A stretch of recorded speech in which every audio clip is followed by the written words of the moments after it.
Hello guys. Welcome back. Today I will be showing you my mighty GoBoWitch attacks using both the wall wrecker and the log launcher.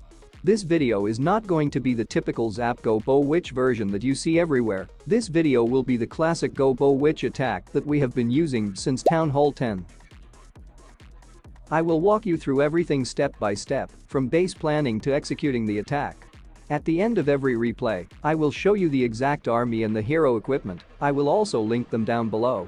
And let's get started after a small intro. As you can see, we are executing a GoBoWitch attack on a fully maxed Town Hall 12 base. We should take note of the X-bows, the Inferno towers, especially the multi-Inferno tower, and the other key defenses. You can see the key defenses like the Infernos and artillery are positioned on the lower side of the base, so we will start the attack opposite the Town Hall side.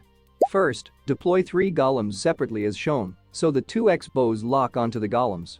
Then, spread out the witches to create a wide funnel. Don't worry about the funnel, because the spawn skeletons will clear the side trash buildings easily. Next, send in wall breakers to open the first layer. When the first layer of trash buildings is cleared, drop the king, the queen, and the warden, and deploy all of the bowlers, along with the wall wrecker. When clan castle troops come out, use a freeze spell and a poison spell on the enemy troops. Follow up with a healing spell and a rage spell on our main push. After a little bit, use a jump spell to carry the army into the core. In the meantime, our wall wrecker will travel inside the town hall compartment, and it will open there. With our remaining troops available, we need to use another healing spell and another rage spell, and activate the warden ability to protect our troops from Inferno and town hall damage. The raged bowlers along with our kill squad will take down the whole compartment within minutes. At this point, we have destroyed almost the entire inner core. Witches and bowlers on the bottom left continue clearing, while the king and more witches finish the remaining structures on the upper side. At the end, use a freeze spell on top of the X-bows and nearby defenses to prevent any last damage and finish the cleanup. Follow these steps and you will get an easy 3 stars on this base. Now let me show you the live attack and clear your doubts.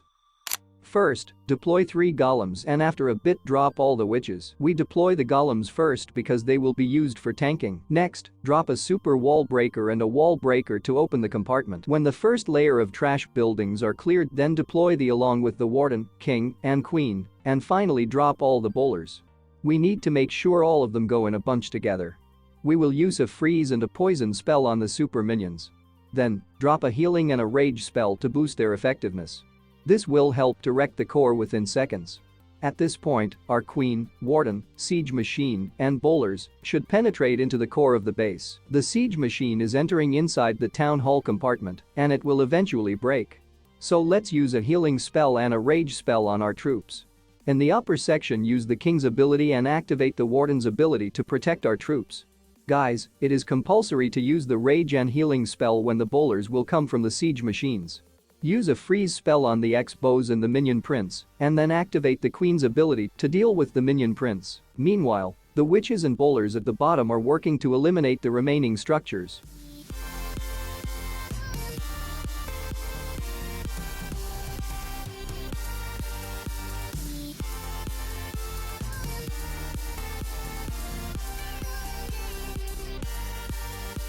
As you can see, the enemy base is nearly cleared. I want to share that many players fear Single Inferno towers, which is why they often avoid attacking bases with them. The good news is that with the GoBoWitch attack strategy, you can effectively deal with Single Inferno bases. Don't worry, I will show you how to tackle this type of base in the next attack. In this strategy, the heroes play a vital role. And here's the 3 stars. Here is the army composition. Here is our second enemy base. Let's switch to the normal wall wrecker so that I can prove the strength of this strategy. This base has all single infernos. We have deployed the golems followed by the witches and wall breakers to open up the compartments. Next, we deploy our siege machine alongside the king, queen, and warden.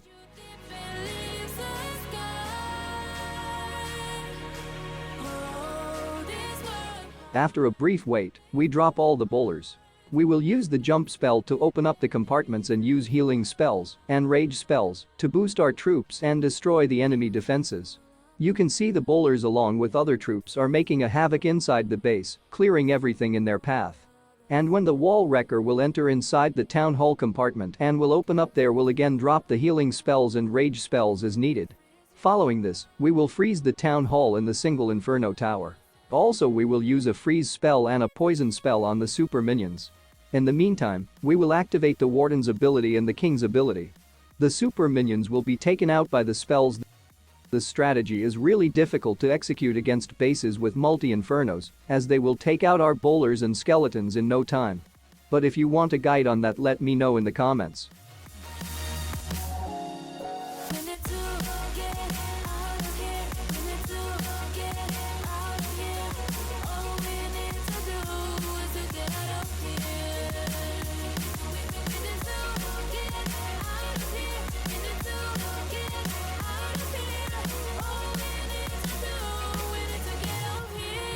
This strategy is really difficult to execute against bases with multi-infernos.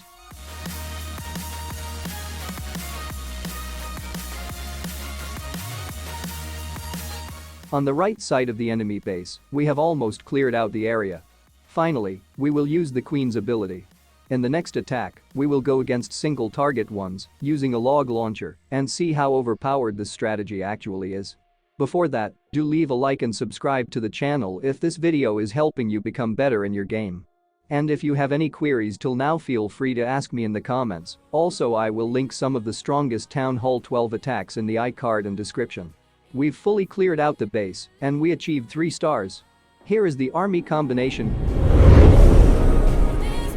Here is our third enemy base, and in this case we will go opposite of the town hall and drop the log launcher targeting the artillery. We will drop everything like previously. And in this attack, funneling is not necessary as you will be able to clear the trash buildings with the help of skeletons. Talking about infernos, you should always try to run over one with the log launcher if possible. We couldn't do that in the attacks we showed so far because these bases are tournament bases, which are cleverly designed to defend against that technique. We would either have to attack from a corner or place the siege in a weird angle to achieve that, which is not worth it because it would ruin the rest of the attack.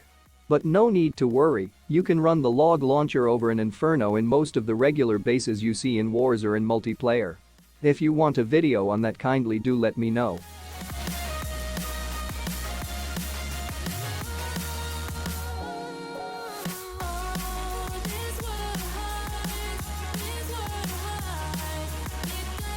We'll activate the warden's ability to protect our troops from damage.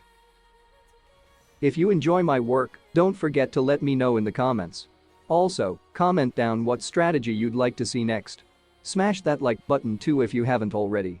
Guys, do not forget to watch the other videos in the iCard and description. If you have any queries for now, feel free to ask me in the comments. Do not forget to share your feedback and thoughts on this strategy.